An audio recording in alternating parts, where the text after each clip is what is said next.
Hello everyone, my name is Iveoma. Welcome to Iveoma Media, your guide to investing in Nigeria. Today I have an Agropartnerships update, which is kind of wild. You know, their office was just sealed.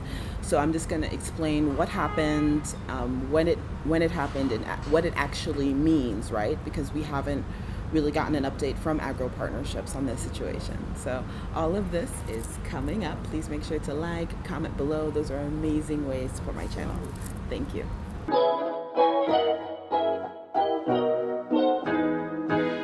So I'm going to be showing you my screen and breaking down an article that I saw last week.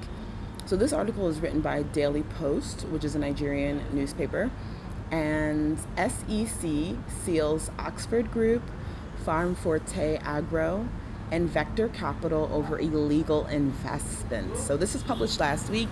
So when I got this alert, because I set up all my Google alerts, when I got this alert, I was like, what is happening here, right?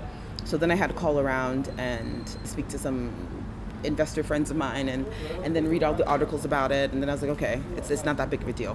So let me explain why. So let me just read this article first. So the Securities and Exchange Commission, SEC, has sealed 3 companies for alleged illegal investment activities. Right? So dramatic.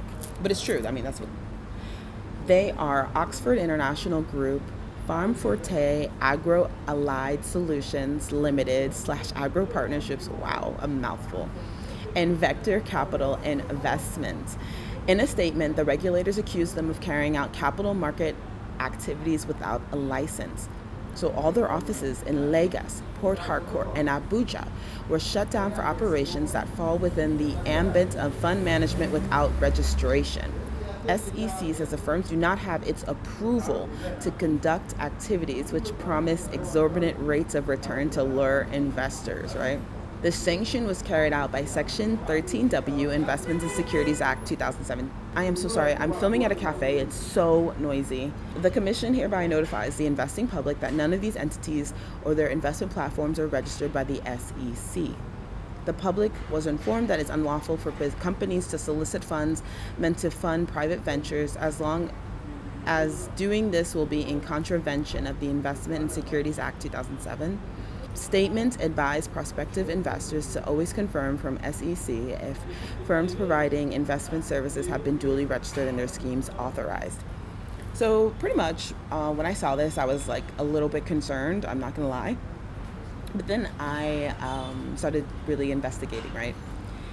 You guys remember that last year, Bamboo, other platforms, not really fintech platforms, were sealed by the SEC, but the funds of the investors were safe, to be honest, until they filed more paperwork and then cleared. So what's happening here is that SEC did not approve some documents for these companies, right? It doesn't mean that the companies did not file. You guys know that all of these companies have a lawyer division, right? Oxford Group, a lot of people have investments there. Farm Forte is a massive company, and Vector Capital, very big companies. And they actually do have lawyer divisions. So what's happened is that, from what I think and what I've been talking to people who have like behind the scenes knowledge, they already filed probably last year, maybe 2 years ago, and the SEC sat on it. And here in Nigeria, you don't really get warning calls, right? So if the government is not moving on something that you filed, they can still seal your office. You don't get warning phone calls. You don't get notices of something is wrong, right? They will just come and seal your office. I know it's scary seeing this because, Agropartnerships is already not paying people, but I do not think this is as big of a deal as it appears to be. This is just paperwork, and once it's cleared, the offices will reopen, and I think Oxford International Group has already filed a lawsuit because their company has already filed with the SEC, and the SEC sat on it. So allegedly, this is all allegedly. But yeah, like I wouldn't be that worried about it. I'm not gonna, even though it sounds very dramatic, but it's an update that I need to give you guys. Agropartnerships sent an email out like February 23rd, so over a month ago. I sat on it until this update. They also had a webinar talking about like future payouts, right? They've actually had 2 webinars updating investors on what's going on. So if you're an investor, you should have received an email, and hopefully you attended the webinars. I wasn't able to. So let me read the message. This is essentially a wrap-up of what the webinar was about.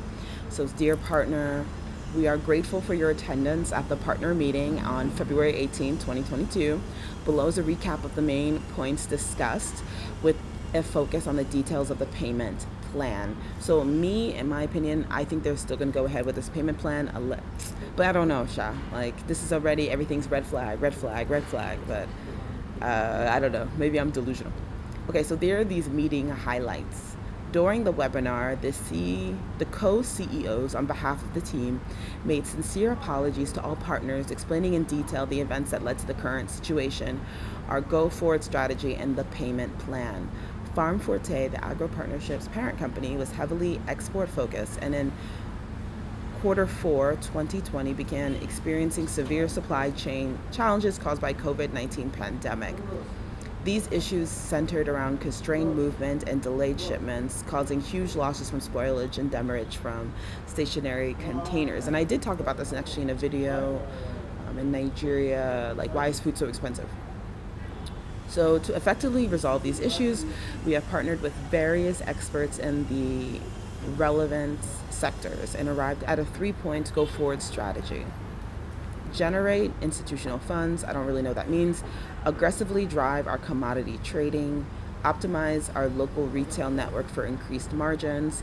All of those things, I really don't understand what those mean, but I wasn't at the meeting, so I'm so sorry.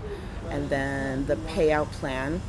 After extensive assessment of the business and our cash flows, we identified the risk of continuing with our existing payout structure. Of course, because right now everybody is demanding a payout at the same time. No business can survive that. To this end, we've devised a new strategy to make sure that every single one of our partners gets their return. All payouts will be halted for 5 months, starting February 18, 2022. Yo, that's wild. We understand that continuing these payouts will result in disenfranchising some of our partners. This halt allows the business to implement the sustainable recovery and expansion strategies to ensure every partner is fully paid. The payouts will be made in 3 tranches. The first 2 tranches will be interest payouts, and the final tranche will include principal and interest. So the first 2 payouts will be interest payouts, and the final payout will include principal and interest. Okay. Payouts will commence in July, then October, and then February 2023. This is why it's so important not to invest money that you actually need. This is wild. This is the cycles they've had. They had cashew nuts, poultry, rice. Wow. And so they're giving a breakdown for each one. So at least we have this. Let's see. July is kind of a long way away. So July you get 10%, October 10%, February 12% plus principal. So that's interesting.